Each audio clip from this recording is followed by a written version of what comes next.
Maya's eyes snapped open to the smell of smoke and the sound of screaming. The school gymnasium was engulfed in flames, walls collapsing inward like a dying beast.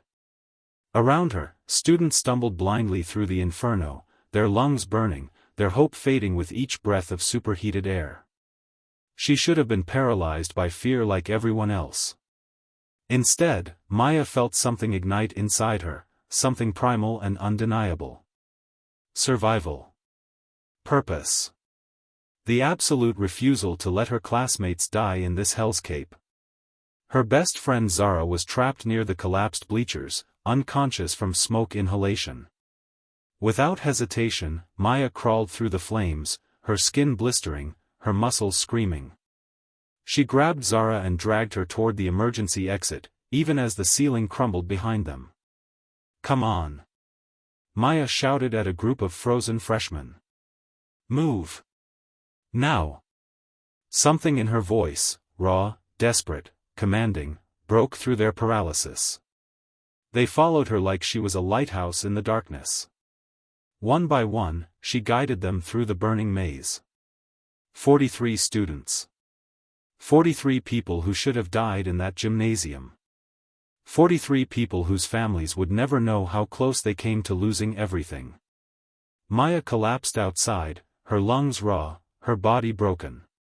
But she didn't stop. Not until every single student was accounted for. Not until the firefighters arrived.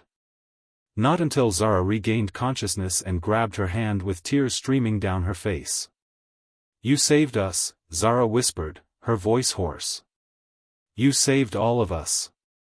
Maya didn't feel like a hero. She felt like someone who had simply done what needed to be done. She woke in a hospital bed 3 days later.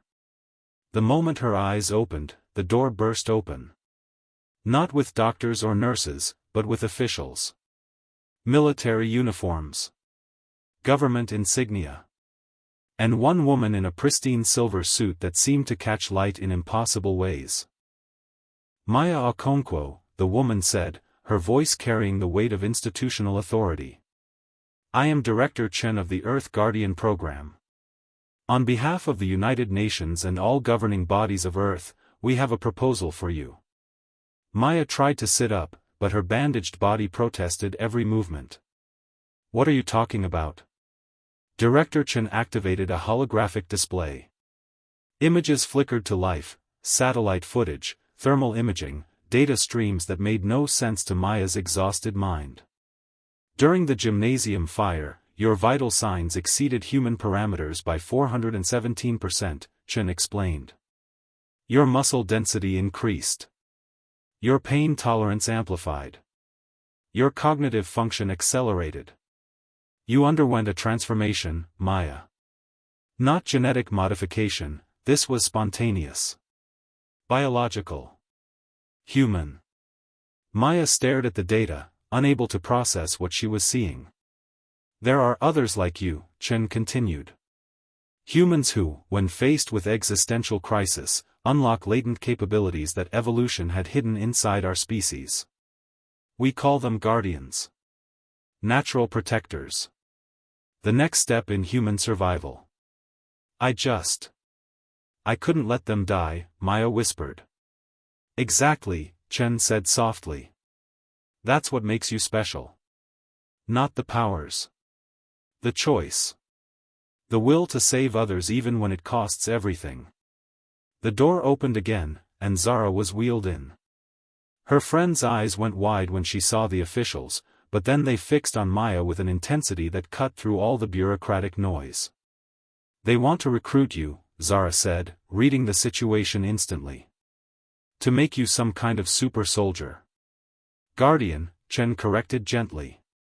"Not a weapon. A protector." Zara wheeled herself closer to Maya's bed and took her hand.